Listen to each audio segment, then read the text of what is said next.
Hola, Ranting Dragon aquí con un nuevo video y miren, este video lo pensaba grabar después, pero es que vi un video de una chica haciendo una crítica al feminismo con respecto a lo del caso de Lucio y me quedé pensando por algo que dijo de que los hombres también tenían que alzar la voz. Me quedé pensando en una cosa, en que tengo que dar mi contribución de algo que había estado guardando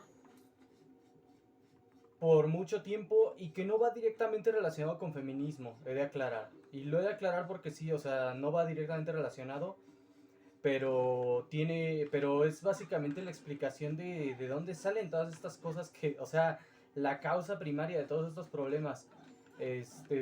Lo decidí grabar de inmediato y por eso ni me puse la gorra, por eso es que estoy así.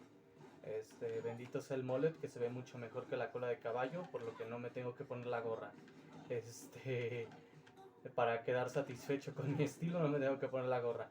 La cosa está así, miren, ahorita no les voy a hablar del caso de Lucio, no les voy a hablar del caso de Devani, porque de hecho el caso de Devani considero que va relacionado con lo que quiero hablar sobre feminismo como tal, sobre el caso de Lucio, porque el movimiento feminista se colgó de la tragedia que le pasó a esta chica, cuando en realidad es uno de los causantes de lo que le pasó.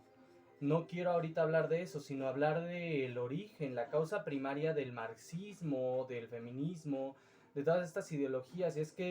Y voy a hablar no solo de la causa, sino de la persona detrás de la causa para que vean que, pues no, o sea, estas ideologías están mal desde que la persona que las ideó es una persona fea.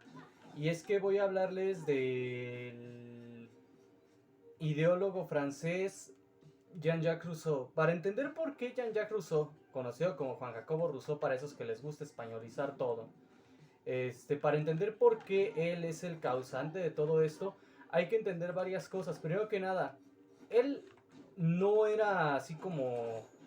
O sea, él es parte de una serie de eventos de los cuales él es una fase solamente. Eventos que empiezan con la Revolución Francesa. Más bien, no, al revés. Empiezan con él, pero en la Revolución Francesa es cuando él toma relevancia, perdonen. El errorcito ahí. De cronología. Lo que pasa es que Jean-Jacques Rousseau era un ojete. Y vamos, yo creo que hay que empezar por la Revolución Francesa porque aquí es donde conecta con todo. Jean-Jacques Rousseau era un ojete. Y nadie le prestaba atención hasta la Revolución Francesa cuando los jacobinos leyeron las ideas de Jean-Jacques Rousseau y pues a ellos les gustó. ¿Por qué? Porque eran ideas muy seductoras. Hablaba de igualdad, ya saben, ¿no? La frase igualdad, libertad, fraternidad, que han usado todos estos movimientos políticos. Él hablaba de todos estos planteamientos de que todos los hombres son iguales, o sea, hombres con humanidad, aclaremos. De que el ser humano es bueno por naturaleza, todas estas cosas él las planteaba desde, desde sus inicios, como bueno, no desde sus inicios precisamente, sino desde las bases de su trabajo. Y hay una historia interesante detrás de eso que voy a contar terminando lo que estoy explicando.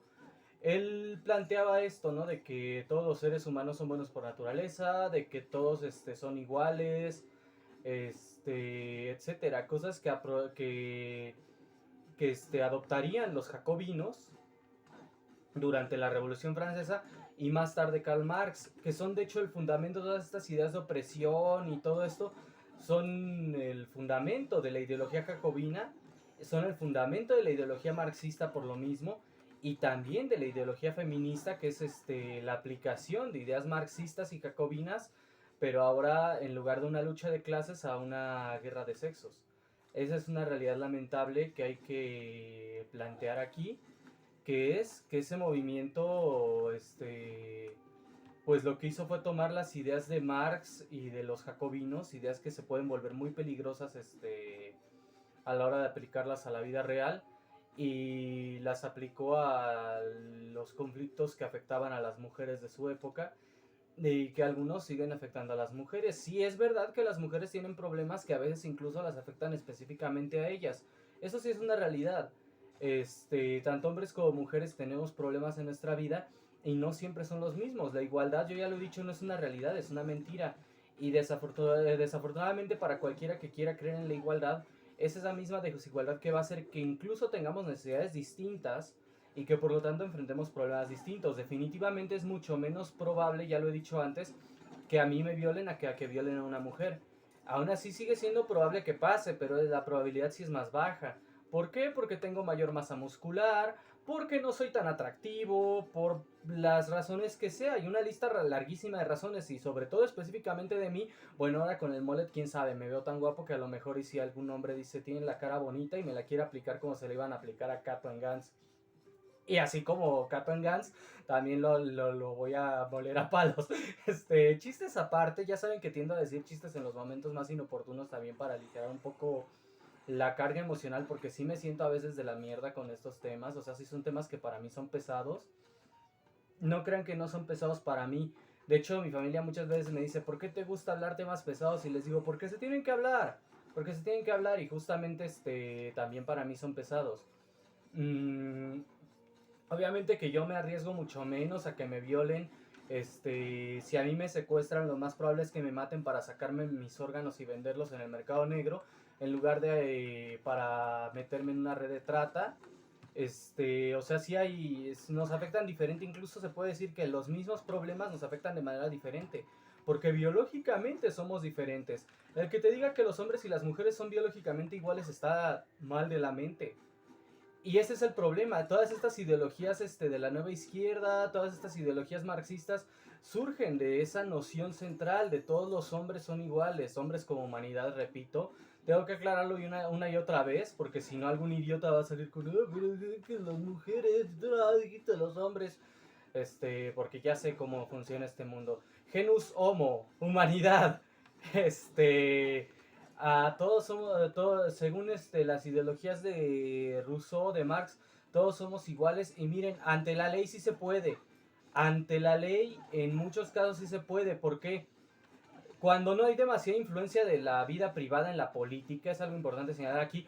Por cierto, también son estas ideologías las que hacen eso de lo privado es político.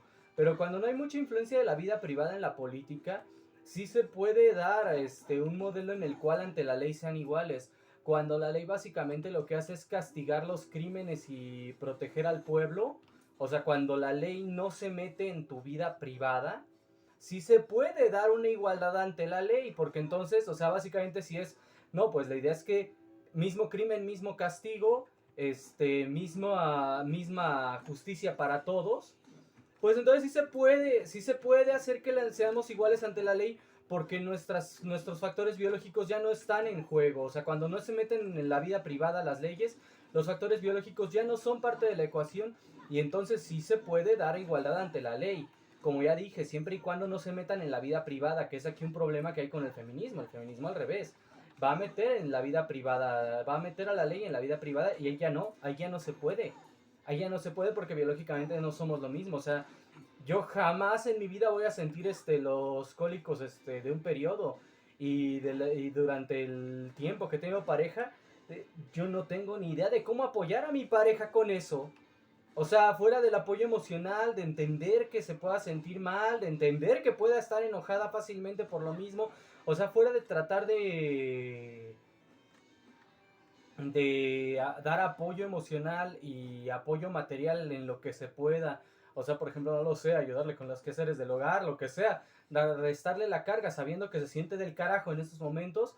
Fuera de entender que se siente del carajo, pues yo no lo voy a entender porque yo no lo voy a vivir jamás. Entonces sí hay diferencias biológicas. Hay, por ejemplo, un problema que ocurre en las empresas, y esto es algo que hay que hablar porque sí hay que tomarlo en cuenta en las empresas. Yo no pienso que esté bien que por ley se les obligue a dar ¿cómo se llama? Descanso a las mujeres embarazadas, ni descanso por el periodo. Yo no, del descanso por el periodo estoy sumamente en contra, y de darle descanso a las mujeres embarazadas, yo pienso que eso debería de quedar a decisión de la empresa, de criterio de la empresa. Y vas a decir, oye, pero entonces las empresas no les van a dar descanso. Sí, felicidades, ese puede ser un problema.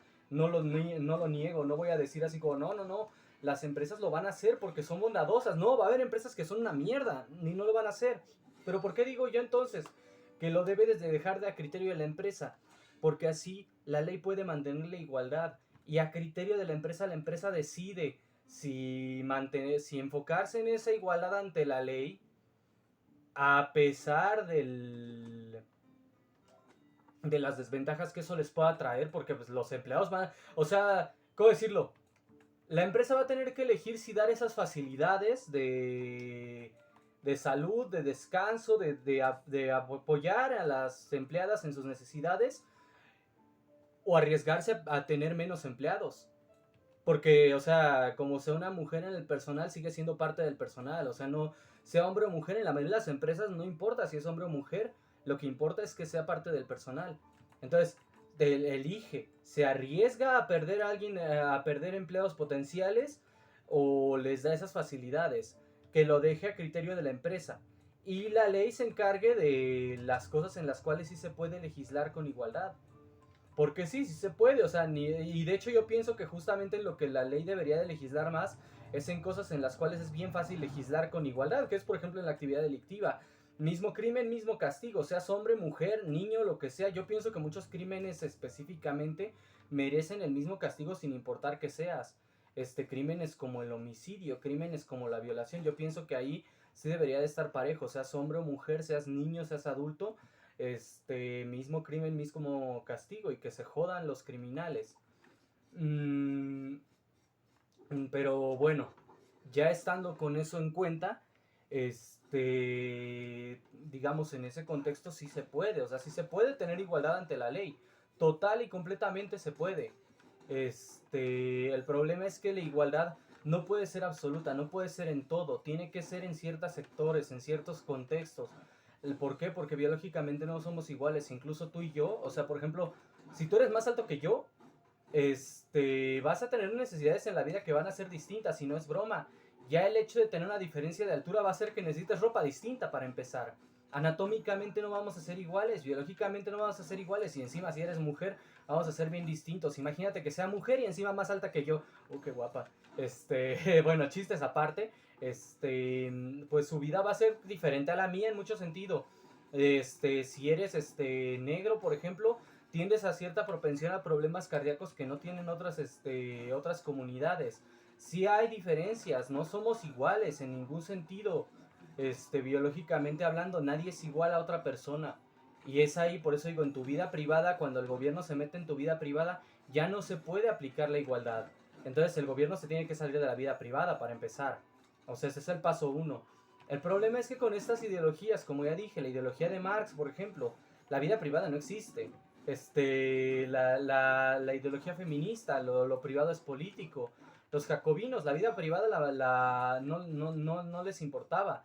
Es más, tu vida privada era, no se te vaya a ocurrir hablar en contra del Estado. No es broma. Los jacobinos fueron los que contribuyeron al llamado reinado del terror. Tras terminar la Revolución Francesa, cuando empieza, o sea, cuando... Sí, bueno, se puede decir que es cuando ya es el cierre, cuando finalmente matan a los reyes y toda esta, a la corona y todo esto, van en contra de la gente que ni siquiera eran nobles, sino que trabajaban para nobles, los burgueses, por así decirlo, y eran, por ejemplo, personas como Antoine de Lavoisier, que él no le hizo nada malo a nadie, solo que, como lucró con los impuestos del pueblo y con el tabaco, venga, lo mataron. ¿Qué importa si él estaba mejorando al mundo con sus descubrimientos científicos? ¿Qué importa si si su esposa quedaba viuda? Nada de eso importaba. Venga, que se muera el cabrón. ¿Por qué? Porque porque él es un noble. Porque él trabajó para la corona. Ese tipo de cosas para mí se me hacen así como imperdonables, inhumanas. Y fueron los jacobinos los que hicieron el reinado del terror, que irónicamente también mataría al mismo Robespierre. La cosa es que los jacobinos habían adoptado muchas de las ideologías de Rousseau. ¿Por qué? Porque tras el fallecer de Rousseau, él dejó sus textos y estaban medio olvidados. Y por lo mismo los jacobinos les dio curiosidad, ¿por qué nadie presta atención a esto? Y los empezaron a leer y adoptaron sus ideas. Los jacobinos aparte eran gente sumamente puritana, sumamente religiosa y bastante inculta, a pesar de haber leído a alguien que después se consideraría como textos cultos, pues eran bastante incultos. ¿Por qué? Porque eran la clase baja. Y no tenían acceso a cultura, pero afortunadamente, más bien desafortunadamente, aunque afortunadamente para ellos, pues nadie le estaba prestando atención a Rousseau, así que pues era básicamente lo que encontraron de cultura. Am, La cosa es que de ahí, de las ideologías de Rousseau, por ejemplo, se sientan los fundamentos de las ideologías de Marx y de que Marx funde sus ideologías en la ideología jacobina y en la ideología de Rousseau, pues se funda también el feminismo en esa ideología porque el feminismo se funda en las ideas de Marx. No estoy exagerando. Lo que pasa es que durante el siglo XIX, o sea, durante la segunda mitad del siglo XIX, que es cuando se forma como tal el feminismo como lo conocemos ahora, el feminismo hegemónico, ya desde antes, creo que tengo que aclarar también, ya desde antes había ideologías feministas. Por ejemplo, tenías a John Stuart Mill, creo, que es el que escribió libro de The Legal Subjection of Women. Tenías a Charles Fourier, que es considerado como el primer feminista, el que creó el que empezó a usar el término para referirse a este movimiento por los derechos de la mujer. Y desde mucho antes tenías a muchos hombres y mujeres que estaban a favor del derecho de darle derechos a las mujeres, que no tenían en aquel entonces. De hecho, se podría decir que a lo largo de la historia siempre ha habido puntos en los cuales se ha hablado de mejorar la vida de las mujeres en cosas en las cuales algún derecho se les haya quitado o lo hayan perdido o no se haya tomado en cuenta.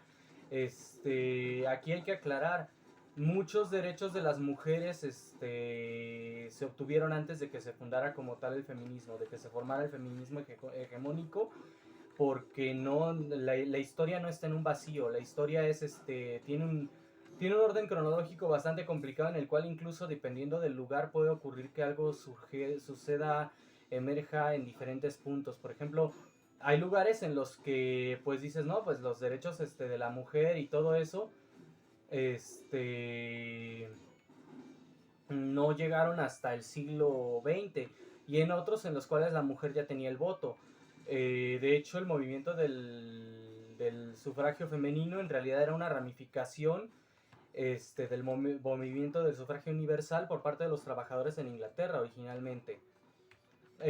La cosa está en que ya había desde antes del movimiento feminista gente que usaba el término, o sea, del movimiento feminista hegemónico, gente que usaba el término, ideologías que se parecen mucho a lo que el feminismo afirma ser, no lo que es, lo que afirma ser, entre otras cosas. O sea, ya había muchas cosas que se parecían o que tomaban ideas similares.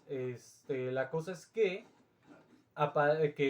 tomando justamente inspiración de textos marxistas, y es de ahí que sacan el concepto de patriarcado, de hecho, tomando inspiración de textos marxistas, de textos de la izquierda, de textos socialistas, a las mujeres de esa época. Y bueno, de hecho el mismo Stuart Mill y muchos de los pensadores feministas eran socialistas también, era la izquierda. Como ya dije, la izquierda de hecho son los jacobinos fueron los que, bueno, no los jacobinos como tal, sino o sea, durante la Revolución Francesa que se crea el término de derecha e izquierda para referir a los que estaban posicionados a la derecha en el Parlamento, que estaban a favor de la corona, y los que estaban posicionados a la izquierda, que estaban en contra de la corona. O sea, literal no se podían sentar en el mismo lado de la mesa porque no se llevaban bien. Literalmente. O sea, no es joda. Literalmente se llevaban lo suficientemente mal para no poder estar sentados en el mismo lado de la mesa, por lo que se sentaban en los extremos opuestos del Parlamento. Unos en la derecha y los otros en la izquierda. La derecha en sí eran los que no querían que se fuera la corona, y los de la izquierda querían que se fuera la corona.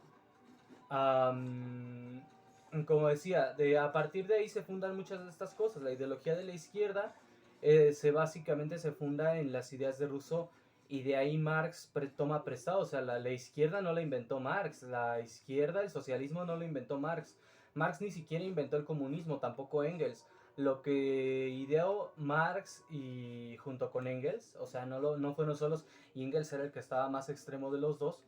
Lo que idearon ellos juntos fue la idea de todo un proceso, lo que es básicamente los conceptos del manifiesto comunista y el capital. La idea de todo un proceso por el cual el mundo va a adoptar el comunismo por la fuerza. Literalmente la idea de la revolución comunista. Es muy peligroso eso, porque justamente lo que pasa es que las revoluciones siempre son violentas. O sea, nunca hay una revolución pacífica. Eso es un oxímoron. Y el problema está en que justamente el planteamiento incluía desestabilizar a la sociedad. El paso uno no era negociar ni nada, era desestabilizar a la sociedad para que así la gente esté dispuesta a adoptar la revolución. O sea, la misma ideología de Marx en el manifiesto comunista plantea que la gente no va a estar dispuesta a adoptar el comunismo, no van a querer el comunismo. ¿Por qué? Porque en realidad el capitalismo les da comodidad. Los únicos que van a querer adoptar el comunismo son los comunistas y la gente que ya no tiene comodidad. Entonces, ¿cuál es el plan? Porque fíjense nada más cómo desde su núcleo la ideología es mala, la ideología es nociva. ¿Por qué? Porque en lugar de decir, bueno, pues si todos estamos cómodos, viviendo a gusto y tranquilos, pues hay que buscar una forma de fomentar la caridad para los que no tienen. No, no, no, no, no, la caridad es inaceptable para el comunismo. De hecho, tengo un amigo, Darko, que salió un tiempo con alguien que era comunista, o sea, fue su pareja, esta persona comunista, y rompieron después o sea, Darko está en contra del comunismo. El comunismo literalmente le quitó a su familia a Darko, o sea, porque él es de Bulgaria. Entonces él odia el comunismo, pero él no le gusta así como colectivizar. Entonces dijo, pues puedo ayudar a esta persona a salir adelante y darse cuenta de lo mal que está. Pues no, Darko es un hombre muy bondadoso, muy inocente también, por ese lado. Entonces su error fue pensar que se puede razonar con un comunista, y no exagero, fue un error de él pensar que se puede razonar con un comunista. Lo que pasa es que él intentó persuadirle y le dijo, bueno, pero es que siempre se puede adoptar el modelo de la caridad, ¿no? No, es que la caridad es contraria al comunismo. Y eso pues sacó de pedo a Darko, ¿no? O sea, él así como que me dice, es que yo no entiendo por qué me dijo eso, no tiene sentido. Y yo le dije, mira, es que tiene la cabeza bien metida en el culo por el comunismo. Él no se va a dar cuenta que está mal, porque él piensa que está bien. Y el problema es ese. Darko tenía esperanzas de que esta persona entrara en razón y no quiso. O sea, cuando le dijo, no, es que el comunismo tiene que ser sí o sí, o sea, la caridad es incompatible con el comunismo. ¿Por qué? Porque lo que pasa es que el comunismo es quitarle a otros en realidad. La cosa es que justamente bajo la ideología comunista es que se forman algunas partes del feminismo, que es lo que después sería el feminismo hegemónico. O sea, el feminismo hegemónico es comunismo. Justamente de ahí sale todo esto, que si el patriarcado, que si no sé qué. Naturalmente, y esto es algo que hay que aclarar, siempre ha habido disidentes dentro del feminismo, siempre ha habido posturas distintas a la del feminismo hegemónico, pero el feminismo hegemónico es una mierda, el feminismo hegemónico es horrible. Y no es el tema central, como dije, es en sí Rousseau y la Revolución Francesa. La cosa es que básicamente hay que explicar en dónde conectan. Ahí es donde conectan, en que las ideologías de la Revolución Francesa serían el fundamento para toda esta noción de igualdad y para esta noción de arreglar las cosas violentamente, de forzar las cosas, y serían el origen de la izquierda. O sea, la Revolución Francesa fue donde empezó la izquierda, literalmente porque no se podían sentar cerca los unos de los otros. O sea, realmente incluso ahí podemos hacer un análisis de la observación de lo, ¿cómo decirlo? De lo espantoso que es la división entre la derecha y la izquierda. Al momento de decir que literalmente se llevaban tan mal que no podían sentarse cerca en la misma mesa, y por lo tanto en el parlamento se sentaban en extremos opuestos. Y es que sí, se ponían violentas los debates del parlamento. O sea, era de que sí o sea, sobre todo en aquella época, sí estaban a punto de irse a los golpes varias veces. Al final la izquierda ganó, ¿y qué fue lo que hicieron? El reinado del terror. Masacraron a cientos de personas que se opusieran a ellos, cualquier disidente, cualquier noble, incluso alguien que no se, o sea, incluso alguien que no hubiera expresado absoluto de acuerdo con lo que estaban haciendo, tenía que morir. Robespierre, quien curiosamente sería uno de los fundadores de la izquierda, y una de las últimas veces que la izquierda tuvo algo de cerebro, he de decir, porque él de hecho hablaba de libertad de expresión, él hablaba de muchas cosas que son bastante inteligentes, son bastante razonables. Lo que pasa es que inmediatamente los jacobinos tomaron el control de la izquierda y lo jodieron todo. La izquierda está toda hecha mierda por los jacobinos. Los jacobinos son el origen de toda la basura que vemos ahora con la izquierda. Este grupo, los jacobinos, cuando Robespierre empezó a hablar en contra de la masacre que estaban haciendo, lo mataron a él. Él en su desesperación se trató de pegar un tiro en la cabeza, se le fue chueco y le destrozó la boca. Y entonces para cuando lo ejecutaron, él acabó ejecutado por su mismo movimiento, por la izquierda que él creó, y totalmente mudo, incapaz de hablar, incapaz de expresarse, porque él mismo se deshizo la boca de un tiro. Así fue como terminó Robespierre, el último gran pensador de la izquierda, es decir. O sea, sí hay pensadores buenos de izquierda, pero el último gran pensador de la izquierda fue de los primeros. Fue el primer pensador de la izquierda y murió censurado por la izquierda. No es broma, no es broma, murió censurado por la izquierda. Fue ejecutado por orden de los jacobinos y murió de un tiro se pegó un tiro en la boca. Murió censurado por pegarse un tiro en la boca, no pudo decir sus últimas palabras y encima murió por la censura de la izquierda porque fue bajo orden de que él estaba oponiéndose al régimen en turno, al régimen producido por los sans-culottes y los jacobinos. Él murió a manos del mismo régimen que él fundó. El fundador de la izquierda murió a manos de la izquierda. No es irónico, es lamentablemente una realidad. El mismo Karl Marx al final se dio cuenta, después ya estando viejo y después de que ya Engels ya no estaba ahí para influenciarlo, que él se equivocó en algunas cosas por la naturaleza coercitiva de sus ideas, al punto de que cuando él le preguntaron qué opinaba de los marxistas, él dijo que él no podía llamarse marxista porque eran gente demasiado más violenta de lo que él creía. Y es que él creía que se podía que la revolución violenta era una opción más no una necesidad, mientras que Engels lo veía como una necesidad. Y Stirner le advirtió de eso, porque Stirner también era alguien de la izquierda, también era un anarquista, de hecho, de izquierda, en un principio comunista. Y lo que pasó con Max Stirner, que del quien no te hablan en las escuelas, porque justamente él se volvió opositor del comunismo. Y él es el creador del anarquismo y de una ideología llamada egoísmo. Lo que pasa con Stirner es que o sea, él justamente se interesó en el comunismo y empezó a juntarse con Marx y con Engels, y cuando les preguntó cuál era la forma en la cual, o sea, qué pasaba si la gente no quería entregar sus cosas, qué pasaba si la gente no quería entregar los medios de producción, qué pasaba si la gente no se quería ser comunista, al momento de que Engels dejó claro que entonces los mataban, a Stirner eso le pareció inaceptable. O sea, esa es la cosa. A Stirner, quien justamente ya desde antes era anarquista y estaba en contra de cualquier clase de autoritarismo, eso le pareció inaceptable y automáticamente se salió, o sea, automáticamente dejó de ser comunista y abandonó la ideología de Marx. Dejó de juntarse con Marx y con Engels y empezó a trabajar más en sus propias ideologías. Stirner, de hecho, o sea, como ya dije, es el fundador del anarquismo y es justamente de donde sale esta idea del anarcocapitalismo, los ANCAP, todo esto, es porque Stirner justamente llegó a la conclusión de que lo mejor era la anarquía y que en la anarquía pues el capitalismo sale natural si nadie lo frena y si alguien quiere comunismo pues tendrá comunismo y que cada quien escoja cómo vivir. O sea, esa es la idea fundamental de Stirner. A veces sí se pasa un poco de utópico y a veces sí se puede ir demasiado libertino.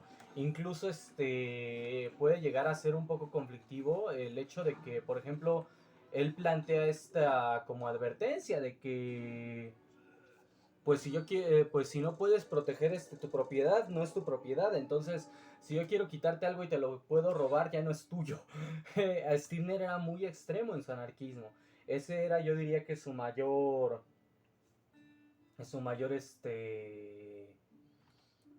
defecto. La cosa, como decía, Max Stirner le plantea esta pregunta a Marx y a Engels de ¿y qué se hace si no quieren ceder?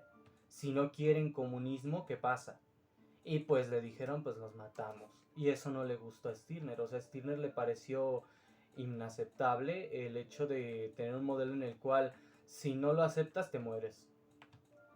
Y ahí cortó lazos con ellos, ahí cortó toda la interacción con Marx y con Engels. La izquierda siempre ha sido así, siempre ha sido propensa a la censura, siempre ha sido agresiva, siempre ha sido brutal en su forma de manejar las cosas, porque así eran los jacobinos. Pero bueno, ya se puede decir que, o sea, ya llevamos media hora y apenas vamos en el prólogo, se puede decir. La cosa está en que justamente los jacobinos adoptaron las ideologías de Rousseau, de la igualdad, del ser humano bondadoso por naturaleza, y bajo esas ideas utópicas llevaron a cabo las más grandes atrocidades e inspiraron a gente que bajo esos mismos principios hacen cosas bastante terribles, porque aparte los jacobinos eran sumamente puritanos. Hay que mencionar que no todo fue por culpa de Rousseau. Lo que pasa es que los jacobinos aparte eran sumamente puritanos, entonces combinaron las nociones del pecado original con las nociones de Rousseau y pues quedó algo todavía mucho peor. Pero en sí, Rousseau siempre tuvo ideas bastante equívocas y bastante de origen bastante malévolo cuando uno las pone a analizar, porque muchas de sus ideologías surgieron de que él era un vicioso, o sea, no es broma. Él tenía unos hábitos muy feos y sus ideologías surgieron de la justificación de esos malos hábitos. Por ejemplo, todo esto de que el ser humano es bueno por naturaleza era para excusar sus malos hábitos diciendo es que son cosas naturales, entonces no son malas. O sea, eso es algo increíble, pero así es como se moldeó la idea del ser humano como bueno por naturaleza. Era el planteamiento de es que como lo que yo hago es natural en mí, no es malo. O sea, él era sumamente narcisista, también muy conflictivo. Mm, Toda esta idea de todos somos iguales era para decir, no, pues entonces yo soy, si yo soy malo, tú también. Pero como todos somos buenos por naturaleza y yo las cosas que hago las hago siguiendo mi naturaleza, entonces tú tampoco eres malo. O sea, todo era como una forma de endulzar los peores malos hábitos que tenía Rousseau. También, por ejemplo, toda esta noción de la inocencia infantil surgió de algo bastante horrible, pero lo voy a dejar un poco más cerca del final o de la mitad, no sé cómo decirlo, pero lo voy a dejar para después. Pero la cosa es que curiosamente Rousseau sería quien moldeara cómo hacemos incluso cómo manejamos el sistema educativo, cómo hacemos la educación de los niños. Y él nunca crió a un niño. Él nunca crió a un niño como tal. ¿Por qué? Porque él tenía una mujer con la cual no se había casado porque para él el matrimonio era una institución y las instituciones son corruptoras. Ya saben, todo ese cuento. Entonces él nunca se había casado, pero andaba con una mujer que también era así como una intelectualoide francesa, digo. Y con ella tuvo hijos. Pero como esos hijos ellos los veían como un obstáculo para sus actividades culturales, intelectuales y económicas. ¿Qué fue lo que hizo? Bueno, simple, los abandonó a todos. Cada uno de los hijos que tenía Rousseau iban y lo dejaban en un orfanato, él y su pareja. Entonces él tuvo hijos a los cuales él nunca vio ni crió, o sea, los vio una vez después de que su mujer los dio a luz y a la mierda, vete a saber qué fue de ellos después. A él no le importaba eso. O sea, él nunca crió a los hijos, pero él era un experto en decirte cómo criar a tus hijos. Eso es algo que muchos señalan de hecho de la izquierda, que no tienen hijos, pero son expertos en decirte cómo criar a los tuyos. Bueno, sí, desde su fundador han sido así. Desde Rousseau han sido así. Y eso es algo increíble. Que un hijo de puta que se la pasa abandonando a sus hijos, te diga cómo ser un buen padre, cómo ser un buen educador. A Rousseau se le conocía por tener el hábito de pelearse con la gente cuando no hacían lo que él quería. En particular, él se quedó sin amigos por eso.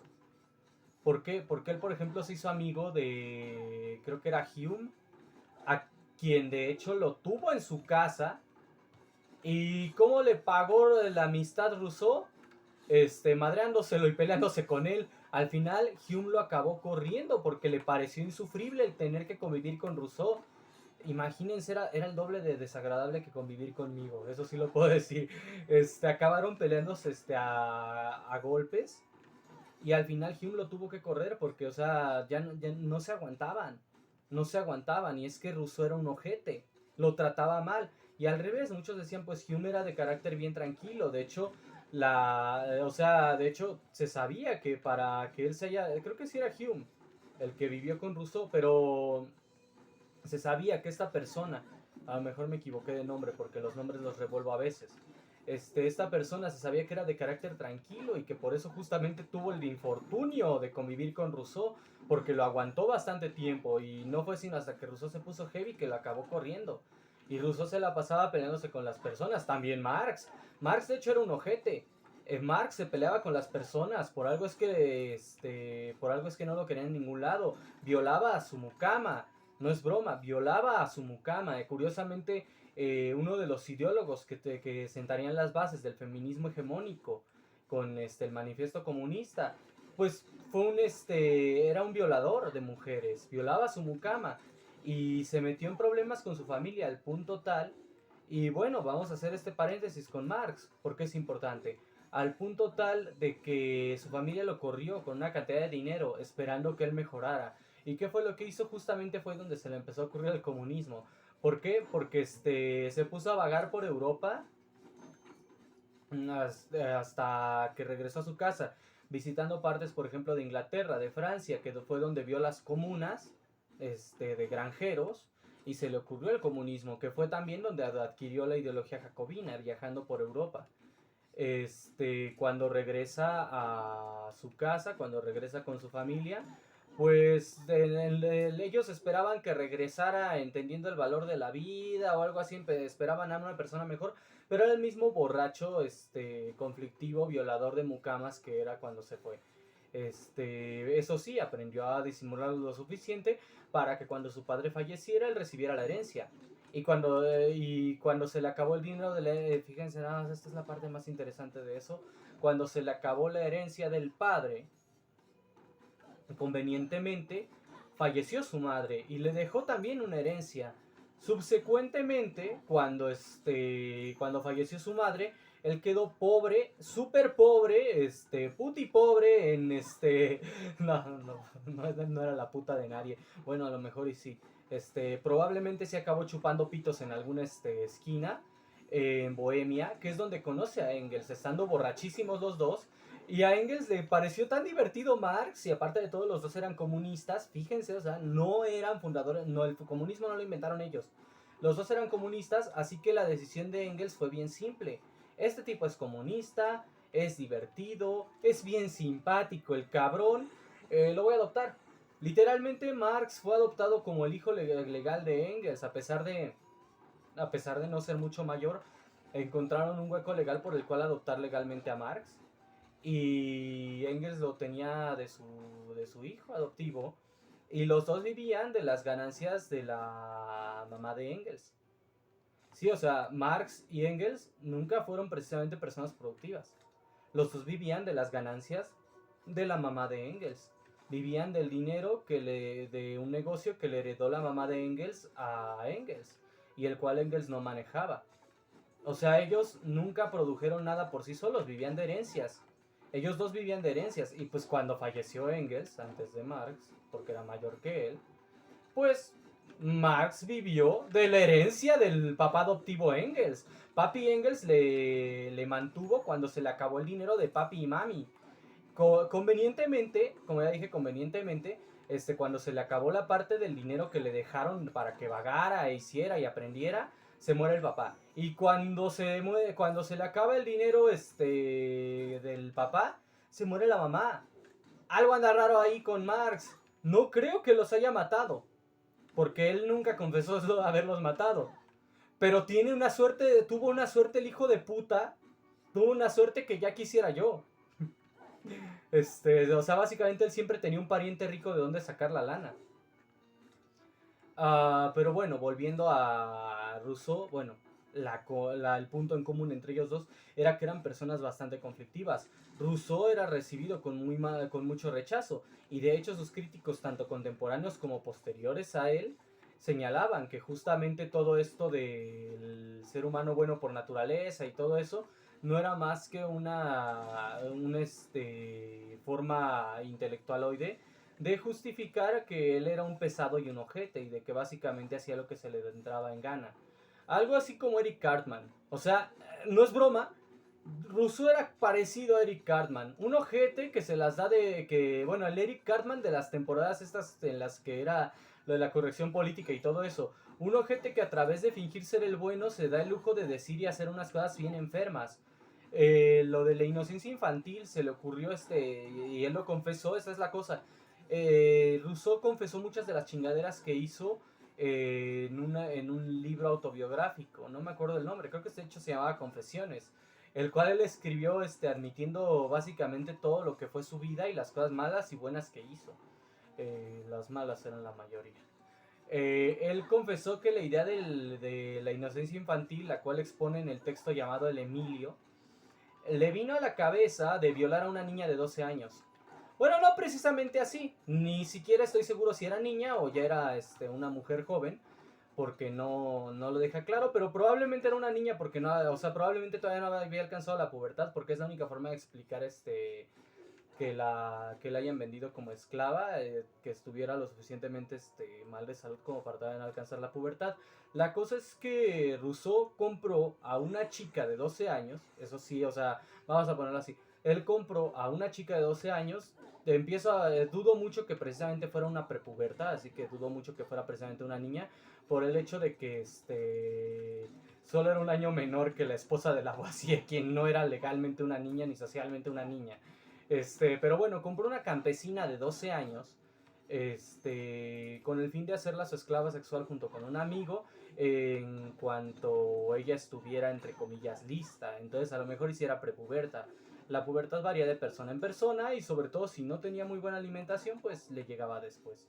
Entonces compró esta chica de 12 años, a lo mejor una niña, para convertirla en la esclava sexual de él y su amigote en cuanto ella entrara en la pubertad, en cuanto ella estuviera lista, eran las palabras, o sea, básicamente compró una chica de 12 años para hacerla su esclava sexual cuando él y su amigo lo consideraban óptimo, pero la vio jugando con muñecas. Qué chistoso, yo jugaba con juguetes hasta los 30 años. No, de vez en cuando sí me pongo así un rato así de ocioso a jugar con los juguetes que tenía desde la secundaria y desde la primaria. ¿Por qué no? Yo no pienso que sea definición de adultez el dejar de jugar con juguetes. Yo pienso que si los adultos asocian el dejar de jugar con juguetes con ser adulto es porque no les da tiempo para jugar, porque pues tienen otras responsabilidades como trabajo o hijos. Yo pues no tengo hijos y trabajo desde casa como traductor y escritor, entonces sí me da tiempo de ponerme e incluso a mí no me vengan con pendejadas, que yo he visto que en las tiendas de artículos de oficina venden juguetes que obvio se ven más sofisticados, pero son juguetes, no nos hagamos pendejos, hasta los adultos juegan con juguetes. Entonces vio a esta chica jugando con unas muñecas y la vio así como, ay, qué inocente, toda chiquita, toda pendeja. Pues a lo mejor sí estaba toda pendeja porque era una campesina pobre, por algo la vendieron sus padres a este enfermito, la verdad. O sea, a mí se me hace enfermo.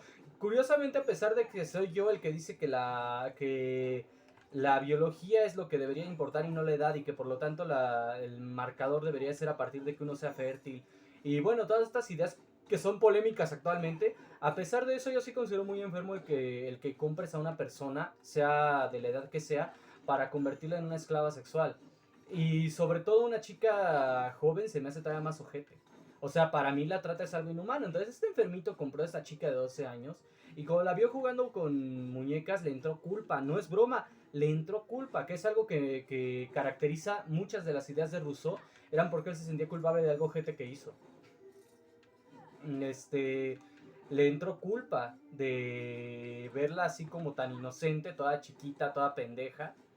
Y pues a lo mejor sí estaba toda chiquita, toda pendeja y a lo mejor ni alcanzaba todavía la pubertad porque no tenía suficiente, no comía lo suficiente, probablemente no comía lo suficiente para producir estrógenos. De hecho, al parecer, donde más alta es la edad legal, coincide con los lugares en los que habían pasado hambrunas más ojetes a lo largo de la historia antes del feminismo. Entonces, a lo mejor y sí, no era, no había llegado a la pubertad la chica y pues entonces sí era una niña. Entonces ve esta pendeja de 12 años y se siente todo culpable, todo culero de haberla comprado para usarla como esclava sexual con el amigo.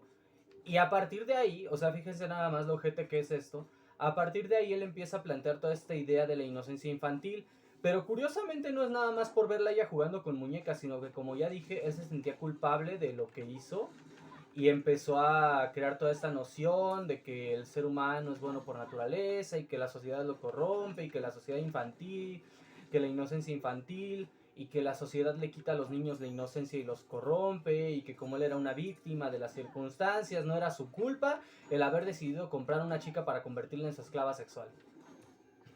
O sea, él básicamente lo que hizo fue hacer toda una explicación enorme de por qué no era su culpa el haber comprado a una chica para hacerla su esclava sexual. Era un ojete, era un hijo de puta. O sea, no es broma. Rousseau era un desgraciado, era una persona sumamente ruin.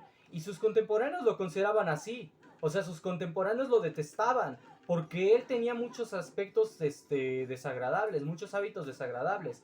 Una cosa, como ya dije, una cosa es, por ejemplo, la relación entre este señor Lavoisier y su esposa Marianne, que fue por decisión de todos en la familia. Básicamente fue de que llegó el papá, oye, ¿te quieres casar con mi hija? Como sea, somos amigos todos, nos llevamos bien y yo no quiero que ella se case con el cincuentón, pero realmente no tengo ningún fundamento para decirle que no, a menos que ella ya esté comprometida, así que le dije que ya está comprometida contigo. Y pues Antoine, quien ya conocía a Marianne, pues dijo, venga. ¿Y qué fue lo que hizo? Fue financiarle todos sus estudios y darle la vida que cualquiera hubiera querido en aquella época. Se aseguró de darle la mejor vida posible y de tener y su relación era literalmente de ensueño, al punto de que él incluso comisionó un retrato de los dos para su aniversario. El cual usé, de hecho, ese retrato lo usé para la miniatura del video que hice al respecto. La cosa es que no es lo mismo eso, no es lo mismo una relación con diferencia de edad entre una chica de 13 años y un hombre de 28 en aquella época, a que era, pues era incluso después o sea, él era posterior a Rousseau. Rousseau ya estaba bien muerto para cuando, o sea, él era como una generación o dos después de Rousseau, para cuando Antoine se casó.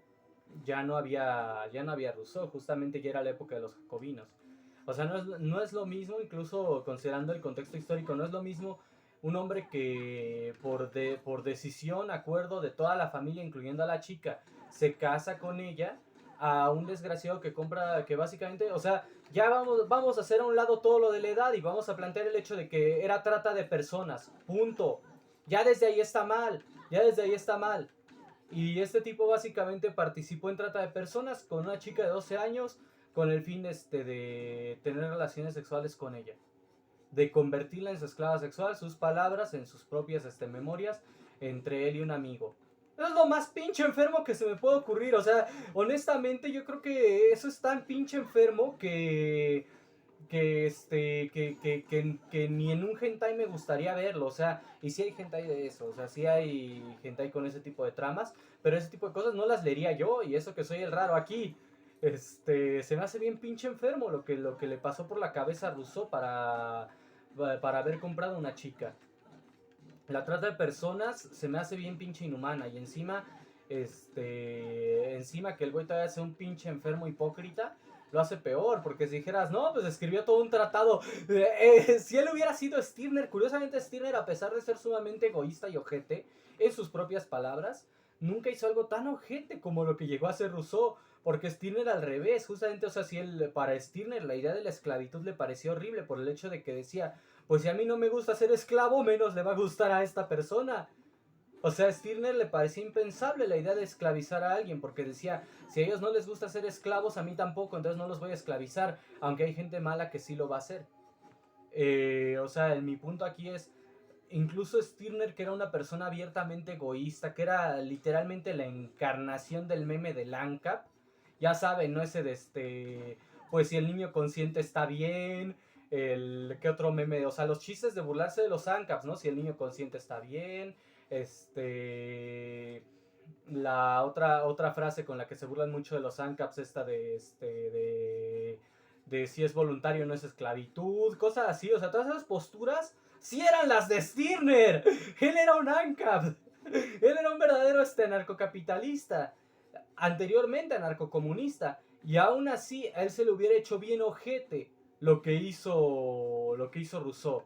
O sea, para la perspectiva de Stirner, lo que hizo Rousseau era privación de la libertad de otros y por lo tanto contrario a sus propios valores. O sea, incluso un autodenominado ojete, no un ojete legítimo, sino un hombre que se consideraba a sí mismo como una persona egoísta y ruin por lo mismo, como Stirner, encontraba atroz lo que hizo Rousseau. O sea, él no lo hubiera aceptado, él no lo hubiera hecho. A Rousseau, como ya dije, sí le entró la culpa, o sea, y qué bien que al menos tuvo la decencia de sentirse culpable, le entró la culpa de eso que hizo, y a partir de ahí él escribe el Emilio, porque le viene a la cabeza todo este alucín de, no, es que la sociedad me corrompió, yo no era así, yo no soy malo, la sociedad me hizo malo. Él, muchos de sus planteamientos justamente vienen de él hizo algo jete y se sintió culpable. Es como ese güey que está que dirige Alcohólicos Anónimos para expiar culpas de que es adicto a la meta. Sí existe ese tipo de gente. No sé, no es broma. Sí existe ese tipo de gente. La cosa es que Rousseau era justamente eso. O sea, era un vicioso que para no sentirse tan culpable de sus vicios, lo que hacía era culpar a la sociedad. O sea, es la cosa. Él básicamente era el Joker. Vivimos en una sociedad. Güey, sí, pero eso no es excusa para que vayas y participes en trata de personas. No, la sociedad me hizo así. Vivimos en una sociedad. Ese era el planteamiento ideológico de Rousseau, resumido en una palabra. Hice algo jete porque vivimos en una sociedad. Ese güey era de veras como el Joker. O sea, la sociedad está enferma y la sociedad me hizo a mí un desgraciado, un degenerado, porque está enferma, por lo tanto no es mi culpa. Y bueno, el Joker, ya saben, ¿no? El Joker así, como posmodernizado, todo diseñado para que te sientas, para que sientas compasión por él.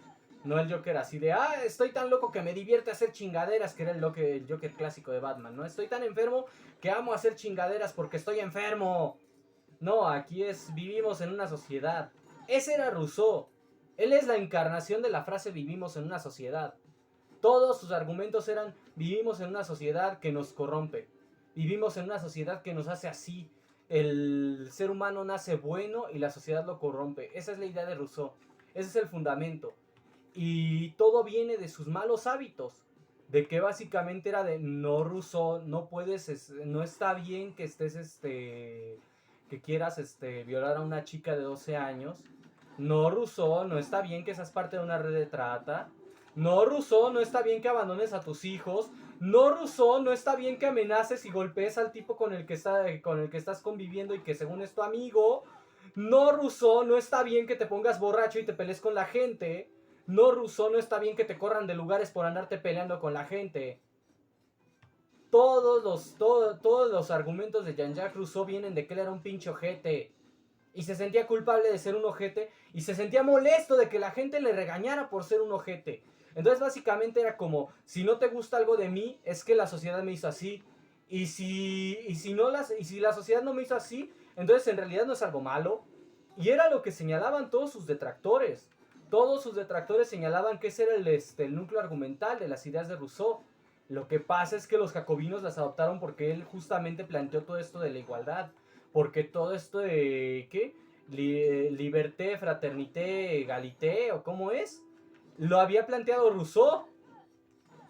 Por eso a los jacobinos les encantó, porque en realidad se ajustaba a lo que ellos querían, se ajustaba a aquello en lo que ellos creían. La izquierda adoptó a Rousseau, ¿no? Rousseau no es el fundador de la izquierda, el fundador de la izquierda es Robespierre.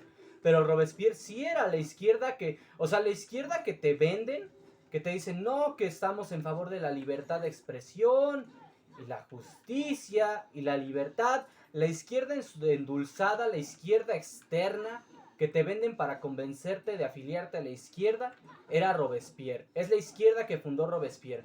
El problema es que la izquierda de los jacobinos, la izquierda que mató a Robespierre, es la que adoptó las ideologías de Rousseau, es la izquierda real. Es la izquierda cuando ya le toca descararse, cuando ya le toca quitarse la máscara. Es el marxismo, es el feminismo. Esas ideologías son las ideas de Rousseau llevadas a un marco teórico más generalizado, llevadas a no solo un marco teórico más generalizado, sino ya un intento de práctica, no a la práctica, porque la práctica siempre es genocidio. Eso es cuando ya las llevas a la práctica. Pero todo esto que vemos, todas estas marchas feministas de romper ventanas, todos estos comunistas que hacen cosas horribles con el fin de, según, tumbar al capitalismo, esa es la ideología de Rousseau. Eso es Jean-Jacques Rousseau. Jean-Jacques Rousseau es el que causó todas estas pendejadas. Todos los problemas sociales se pueden resumir a las ideas de Rousseau aplicadas a la vida real. La razón por la que el sistema educativo es una mierda es por él. Porque todas esas ideas de que los niños son inocentes impiden que se les eduque bien. Todas esas ideas de que los niños son buenos y no hay ningún niño que nazca malvado impiden que se discipline a los ojetes. Y hay niños que nacen ojetes. ¿Por qué? Porque hay gente que nace antisocial y hay gente que nace prosocial. Porque no todos son buenos, no todos son malos. La gente nace con rasgos prosociales o antisociales y de ahí se va determinando si son buenos o malos, dependiendo de cómo los encamine su entorno y dependiendo de cómo ellos se desarrollen.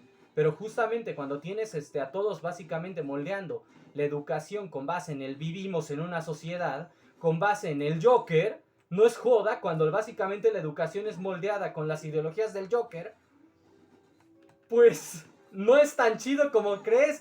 Tú que viste películas de Batman y te quedó la idea de que eso sería bien chido, pues no, lo contrario. Eso hace que los antisociales dentro del alumnado, dentro del sistema educativo, pues están protegidos porque vivimos en una sociedad. O sea, los antisociales dentro del entorno escolar ahora están protegidos porque como los niños son inocentes y puros no les puedes hacer nada.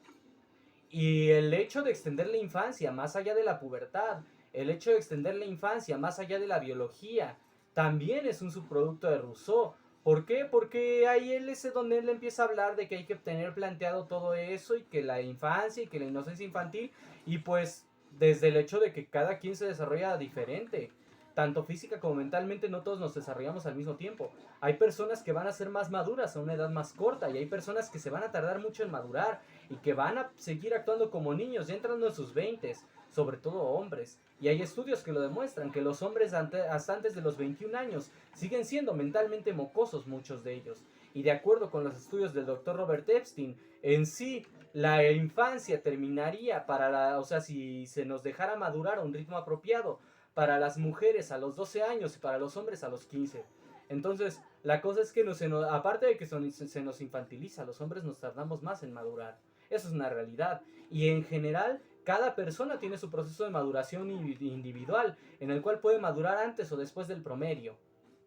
E incluso hay diferentes facetas en las cuales uno puede madurar diferente. La cosa es esa. A través de todas las ideologías de Rousseau, hemos creado un desmadre en el sistema educativo, un desmadre en todo en cómo manejamos la infancia, en cómo manejamos el desarrollo individual. ¿Y todo por qué? ¿Por qué a un güey se sintió mal de que tenía planeado violar a una chica de 12 años? Bueno, no fue nada más eso.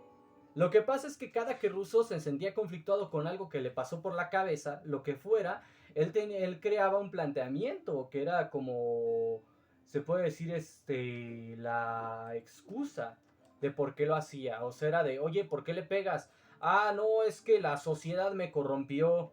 Oye, ¿por qué compraste una niña de 12 años para violarla? Es que la sociedad me corrompió. La sociedad me corrompió era la excusa de Rousseau en todo lo malo que hacía. ¿Por qué abandonaste a tus hijos? Es que la sociedad me corrompió. Y cuando no, la sociedad me corrompió así específicamente, o sea, que dijeras textualmente dijo que la sociedad lo corrompió, era porque es que el deber me llama. O sea, vamos a ponerlo así, por ejemplo, en el caso de lo de abandonar a sus hijos. No fue como que él haya dicho es que la sociedad me corrompió, sino que el planteamiento era es que si yo cuido de ellos, no tengo tiempo para mis actividades intelectuales. Y si mi pareja cuida de ellos, no tiene tiempo para sus habilidades intelectuales. Entonces, como nos tenemos que enfocar en nuestras tareas intelectuales por el bien de la humanidad, tenemos que abandonar a nuestros hijos en un orfanato. Los del orfanato les van a dar una vida segura y saludable. Y nosotros estamos escribiendo cómo dar una crianza saludable a los niños para que así los del orfanato sepan cómo. Nosotros nunca hemos criado un niño, nosotros nunca hemos convivido con un niño. Lo más cercano que tuvimos a convivir con un niño fue cuando compré una niña para violarla. Y aún así, yo te voy a decir cómo criar a tus hijos. ¡No me chingues, Rousseau!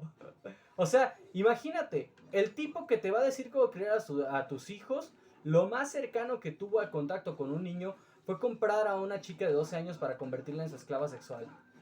¿Tú vas a seguir los consejos de un imbécil así? Yo la verdad pienso que a Rousseau se le debe de sacar de la educación, se le debe de sacar de la cultura, se le debe de sacar de todo. A Rousseau ya es hora de ponerle un alto. A Rousseau ya es hora de decirle adiós, de considerarlo obsoleto. ¿Por qué? Porque él mismo provocó su obsolescencia con una bancarrota moral enorme. Y viene de alguien que básicamente está en contra de los modelos morales actuales, que está diciendo eso. ¿Por qué? Yo estoy en contra de la trata de personas. Y yo estoy en contra del abuso sexual de cualquier tipo sin importar la edad.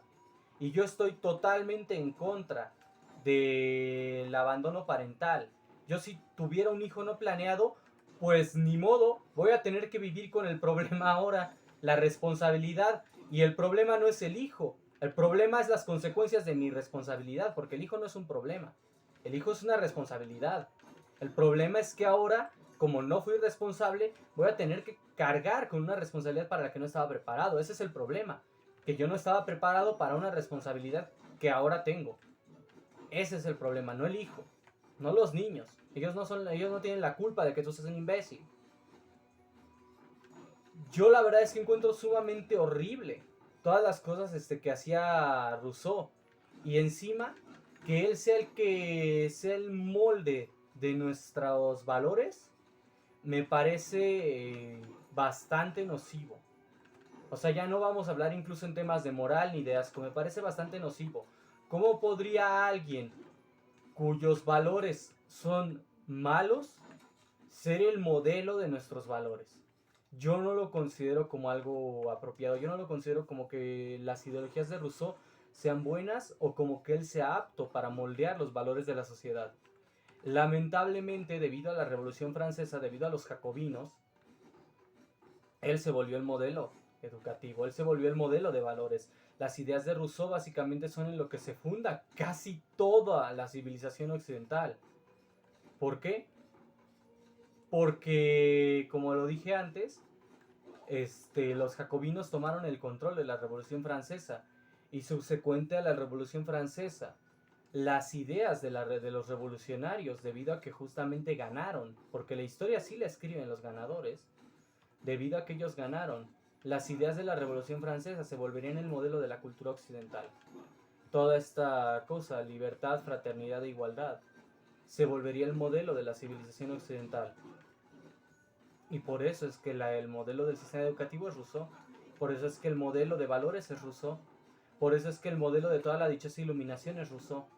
Y bajo las ideologías de los jacobinos de la Revolución Francesa emerge el comunismo, emerge el marxismo, emerge el feminismo subsecuentemente al marxismo. O sea, vamos a ponerlo así, es una línea directa de descendencia, por así decirlo, empezando en Rousseau y culminando en el feminismo, o culminando en la nueva izquierda, culminando en el feminismo hegemónico. Todo es culpa de Rousseau. Y no es una exageración ni es buscar culpables, es la realidad. Todo empieza con Rousseau. Todo empieza y termina, se puede decir, con Rousseau. ¿Por qué? Porque él influyó en los jacobinos, porque él influyó en la Revolución Francesa. Y a partir de los jacobinos surge el comunismo, y a partir del comunismo surge el marxismo, y a partir del marxismo surge el feminismo. El modelo sociológico actual emerge de Rousseau.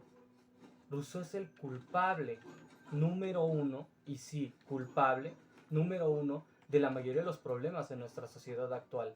Rousseau hizo mierda la cultura occidental de golpe. ¿Por qué? Porque sus modelos son fallidos. Los modelos de Rousseau están mal. Esa es una realidad. Los modelos de Rousseau están basados en sus puntos de vista subjetivos y egoístas. Están basados en ideas equívocas y en cosas que son incluso a veces contrarias a la naturaleza humana. Y de ahí que el comunismo sea contrario a la naturaleza humana. Y de ahí que las ideologías feministas del feminismo hegemónico sean contrarias a la lógica incluso. Es todo producto de que Rousseau así moldeó su ideología, basándose en excusar sus más desagradables hábitos, basándose en excusar sus actos más criminales. Y bueno, en aquella época justamente, pues el comprar a una persona para tenerla como esclava no era tan cuestionable como lo es ahora. También por eso es que no se metió en tantos problemas. Lo mismo pasaba con el Marqués de Sade. El Marqués de Sade hacía de todo y no se metía en tantos problemas. Por lo que se metía en problemas era por despepitar, por revelar los crímenes que cometían otros. Lo querían censurar por eso y no por las asquerosidades que hacía, porque bueno, una cosa es que él le gustara acostarse con jovencitas, esa era una realidad con el Marqués de Sade, que le gustara acostarse con jovencitas o incluso niñas, ya no adolescentes, ya no menores de edad, no, niñas, y otra, que fuera y les contara a todos al párroco de la iglesia le gustaba bañarse en caca. Y es que sí, o sea, del Marqués de Sade en sus textos muchas veces describía cosas que él no hacía, pero que él le sabía a otras personas se podría decir que de esferas en poder. Y eso era lo que no les gustaba del Marqués de Sade, o sea, ya de por sí les parecía repugnante lo que él escribía, pero encima de todo, que fuera y les contara todos los vicios de otras personas. Inaceptable. O sea, una cosa, o sea, a nadie le gusta que le expongan sus malos hábitos, a nadie le gusta. Y yo no voy a contarte mis malos hábitos por lo mismo, no soy tan estúpido, no voy a decir, ay no, yo soy mejor que los demás, así que sí te voy a contar mis malos hábitos, no, no. Y afortunadamente tengo la suerte de que mis malos hábitos no sean algo criminal, pero pues yo no te voy a contar mis malos hábitos. Y algunos de mis amigos los conocen y yo espero que no los anden contando por ahí. Pero obviamente que yo solo me sentiría muy triste si pasara que los vayan contando. Yo no tendría ni los recursos ni el deseo de censurarlos. Aparte de todo, como ya dije, mis malos hábitos no son cosas tan graves, así que si alguien va y se entera, es más, si alguien va y me pregunta, ¿es cierto que tú haces esto? Pues sí, sí lo hago. Sí, de vez en cuando tengo el hábito de por ejemplo, ¿cuál es? No, no es un mal hábito, pero es un hábito raro. Voy a contarlo. Tengo el hábito de poner a bailar a mis gatos. Y considero que es un mal hábito porque yo sé que mis gatos lo odian. Yo sé que en realidad odian que haga eso. Pero tengo el hábito de ponerlos a bailar. Así, tomarlos de las patitas y ya saben, ¿no? Es algo que muchos dueños de gatos hacen. Y hay gatos a los que les gustan y hay gatos que lo odian. Los míos lo odian, pero no al punto de ponerse agresivos por ello. Entonces lo odian, pero lo toleran lo suficiente como para que no salgan lastimados en el acto. Pero yo lo considero un mal hábito porque sé que lo odian. Por eso lo considero un mal hábito. Y es el único mal hábito que voy a admitir en este canal por ahora. Pero la cosa es, a mí no me gustaría que la gente vaya por ahí contando mis malos hábitos. A los nobles de los cuales contaba los malos hábitos el Marqués de Sade no les gustaba que el Marqués de Sade estuviera contando sus malos hábitos. Y peor aún, que algunos de sus malos hábitos eran, por ejemplo, violar monaguillos, pues menos les iba a gustar, ¿verdad? Entonces, al Marqués de Sade era un pasado de verga. Y aún así yo creo que Rousseau era más pasado de verga, porque al menos el Marqués de Sade admitía lo inmoral que era lo que hacía. El Marqués de Sade, de hecho, era inmoral abiertamente. Los contemporáneos de Rousseau, la mayoría lo encontraban sumamente repugnante, no solo por el hecho de que él fuera una persona que actuara de manera inmoral, dado que la mayoría de ellos también actuaban inmorales, sino que aparte de su conducta inmoral, él tenía una pretensión de superioridad moral basada en sus textos, básicamente en una ideología que él mismo se inventó. Lamentablemente él es quien moldeó nuestra sociedad. Lamentablemente por la victoria de la Revolución Francesa por parte de los jacobinos, por el hecho de que los jacobinos moldearon la cultura, Jean-Jacques Rousseau es quien moldeó nuestra sociedad. Y ahora sí, gracias a Rousseau, el planteamiento de vivimos en una sociedad que él estaba metiendo todo el tiempo, se puede decir que se hizo realidad. Se puede decir que se hizo una verdad, porque dado que él ahora era el modelo de la sociedad y era un modelo equivocado, pues sí, la sociedad actual nos vuelve neuróticos. No, no nos corrompe. Yo no voy a decir así, nacimos bondadosos y nos corrompió. Nos vuelve neuróticos. Nos vuelve neuróticos. Y de hecho le da muchas ventajas, increíblemente, a los más psicópatas. ¿Por qué?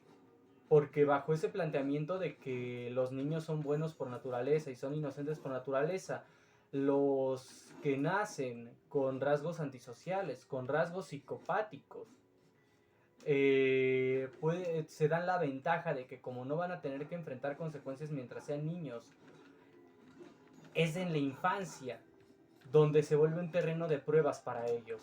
Es en esa etapa de su vida en la cual ellos pueden básicamente decir, pues, un ejemplo, el enfermo ese peluchín.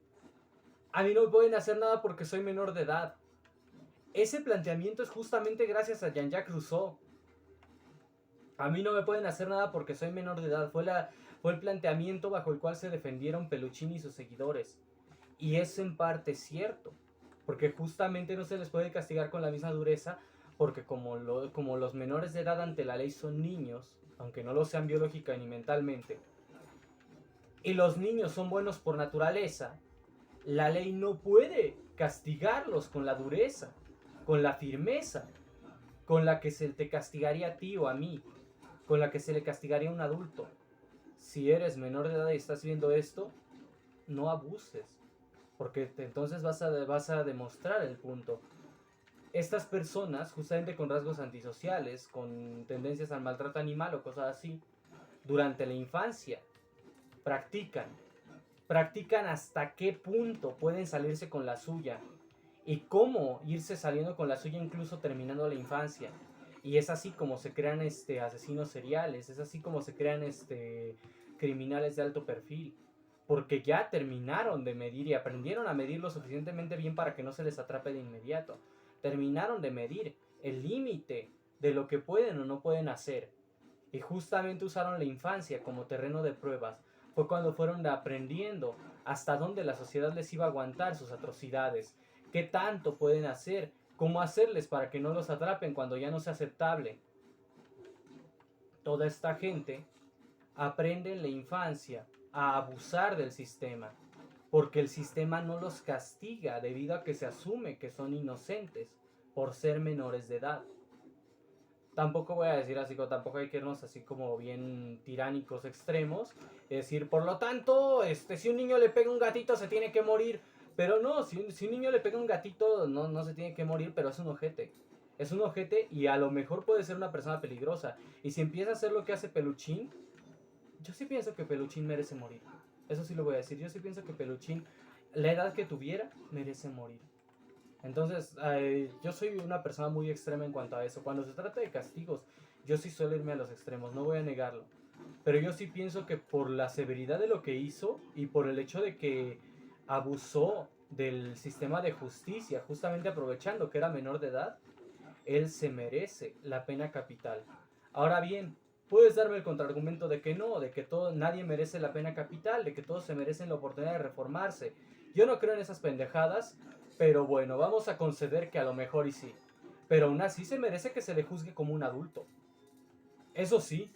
O sea, eso yo creo que no me lo vas a poder negar. Incluso si piensas, no, pero es que no se merece la pena capital. Pero se merece que se le juzgue como un adulto. Y debido al sistema que planteó Rousseau, no se puede. Debido al sistema que creó Rousseau, a este planteamiento de la inocencia infantil, subproducto de un arranque de culpa por haber participado en trata de personas, no se puede. Debido al modelo de Rousseau hemos creado una sociedad en la que justamente gente como Peluchín se beneficia y la gente que realmente es buena generalmente no les va muy bien. Y los que somos pues, moralmente neutrales, yo creo que es a los que nos va peor. O sea, no, tampoco voy a decir así como, ay, no, nosotros los moralmente neutrales, los moralmente ambiguos, somos a los que mejor nos va en esta sociedad o nos va intermedio, no. Somos a los que peor nos va. Yo creo que somos a los que peor nos va. Y si no nos va peor a nosotros, les va peor a los buenos, eso sí lo puedo decir.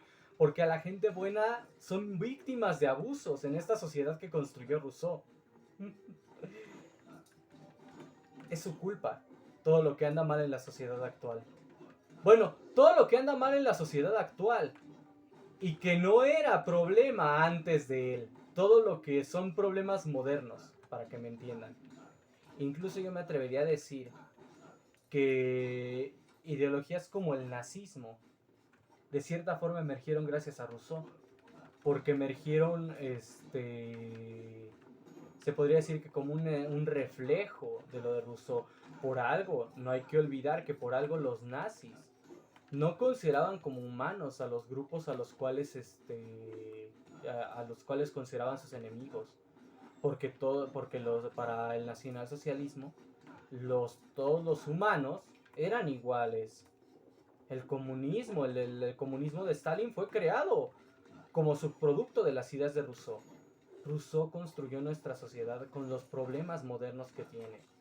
Toda la sociedad de la Revolución Francesa en adelante, todos los problemas que surgieron a partir de la Revolución Francesa, los que había antes no, fueron producto de lo que hizo Rousseau. Y sí había problemas sociales antes, porque el problema de la trata de personas es un problema que no creó Rousseau, él solo fue partícipe. El problema de los abusos de la monarquía, que era un problema real, que era un problema justamente el cual motivó a Robespierre. Ese problema ya existía. Problemas de racismo ya existían desde mucho antes de Rousseau. Pero los problemas que emergieron a partir de la Revolución Francesa son causados por la ideología de Rousseau, que adoptaron los jacobinos. Fue un video pesado, a pesar de que no estoy enfadado, no es personal, no estoy estresado. Este fue un video pesado, porque la dosis de realidad que cae de esto está bien cabrona, porque no es, básicamente es darte cuenta que una sola persona con sus ideas pendejas se chingó a todo el planeta. Y peor aún, que la gente cree que él está en lo correcto, y si tú lo contradices, pues algo tienes mal. Curiosamente, Rousseau yo creo que estaba destinado a ser mi enemigo. Yo sí creo en el destino. Mucha gente dirá que eso es estúpido, pero yo sí creo que las cosas ocurren por una razón. Y digo que Rousseau estaba destinado a ser mi enemigo porque yo odiaba su nombre antes de saber quién era. Sucede que desde los 4 años yo había escuchado el nombre y lo asociaba con algo que odiaba, porque el nombre Jean-Jacques Rousseau, o para ser más precisos la versión españolizada, Juan Jacobo Rousseau, era el nombre de un preescolar en el cual yo estuve, donde fui víctima de abuso físico por parte de una de las maestras, y víctima de abuso tanto físico como psicológico por parte de tanto maestros como alumnos. Básicamente yo viví con bullying toda mi pinche vida, hasta la universidad. La cosa es que ese lugar era tan feo que mi familia me sacó lo más rápido que pudo de ahí. Debido al maltrato que vivía ahí, yo asociaba con maldad el nombre Juan Jacobo Rousseau. Ya cuando fui creciendo fui disociando un poco el concepto, pero pues ya era nada más el nombre de un filósofo, hasta que de repente estudié todo esto y me di cuenta. Estaba destinado a odiar a este cabrón hijo de puta. Porque en serio, o sea, curiosamente el lugar donde experimenté por primera vez abuso infantil por parte de maestros, por parte de compañeros de clase, donde experimenté bullying por primera vez, llevaba el nombre de la persona cuyas ideas han causado muchísimo daño a la sociedad. Y qué curioso. Por eso es que yo digo, yo sí creo en el destino. Yo no creo así como que sea coincidencia. Me encuentro incluso fascinante esa realidad de que yo estaba destinado a odiar a este cabrón. Y para mí es pesado el tema porque el recordarlo, o sea, esto es algo que yo leí por parte de otra persona. Recordarlo, cada que se lo explico a alguien, me hace sentir una pesadez mental que a lo mejor hasta para ti, porque básicamente es mucha información muy rápido. Y entonces te quedas, o sea, es de que realmente es algo que te abre la mente y te deja con una sensación de pesadez, es que todo esto suena tan increíble, tan imposible, pero las pruebas están ahí, los textos están ahí, la evidencia está ahí. Y o sea, es abrumador el darte cuenta de cómo una sola persona, con ideas basadas culpas, arrepentimientos y narcisismo. Un solo narcisista. Y de hecho así fue como la última persona a la que le expliqué esto antes de grabar este video. Justamente lo resumió así. Porque me dice, entonces me estás diciendo que un pedófilo narcisista, bueno, no sé qué tan pedófilo fuera porque el plan era cuando ella ya estuviera puberta, abusar sexualmente de la chica, pero pues vamos a ponerlo como que sí, a lo mejor era pedófilo, pero me dice, y de hecho es lo que le dije, bueno, no sé si pedófilo, pero narcisista sí. Y fue lo porque él me dice, entonces me estás diciendo que todos, que la sociedad actual está moldeada bajo las ideas de un pedófilo narcisista y que todos los problemas, que el comunismo y todos los problemas que vienen del comunismo y todos estos problemas que ahorita hay broncas entre izquierda y derecha salieron de las ideas de un pedófilo narcisista. Le dije, sí, así es. Y es que es pesado, o sea, es pesado darse cuenta, porque de hecho muchos justamente dicen eso de Marx. Bueno, no lo de pedófilo narcisista, nada más lo de narcisista. Pero también dicen eso, ¿no? De increíble que una sola persona haya podido hacer tanto daño. Cuando hablan de Marx, por pensar que el comunismo es culpa nada más de él. También, por ejemplo, de Hitler.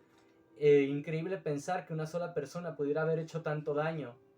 O sea, es algo que mucha gente realmente le sorprende cuando se dan cuenta que la influencia de una persona no es nada más una sola persona, sino es la influencia específicamente. O sea, no es porque sea una sola persona que lo haya hecho, sino porque una persona con una de ideas pendejísimas haya tenido suficiente influencia como para que llegaran lejos. Es increíble que una sola persona pudiera haber hecho tanto daño, diciendo de Marx, diciendo de Hitler. Y eso es Rousseau. O sea, la realidad es que no es Marx, no es Hitler, es Rousseau. Esa una persona que increíblemente causó tanto daño con sus ideas, es Rousseau. Y ya quiero terminar el video, le doy un poco de vueltas porque me acuerdo de cosas importantes, pero lo voy a dejar por aquí porque en serio es bien pinche abrumador el darse cuenta que una sola persona causó tanto daño. Bueno, eso es todo por hoy. Gran Tendragon se despide y que tengan un excelente día.